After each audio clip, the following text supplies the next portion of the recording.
અમરેલી જિલ્લામાં મેઘો મુશળધાર, વડિયા ગ્રામ્ય વિસ્તારોમાં ધોધમાર વરસાદ, વીજળીના કડાકા ભડાકા સાથે વડિયા પંથકમાં વરસાદ.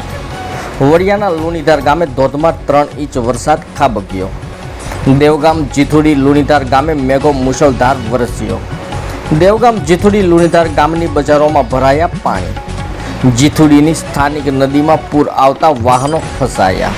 સ્થાનિકોએ જહેમત ઉઠાવીને વાહનોના રેસ્ક્યુ કરી અને વાહનોને પૂરથી બચાવવામાં આવ્યા.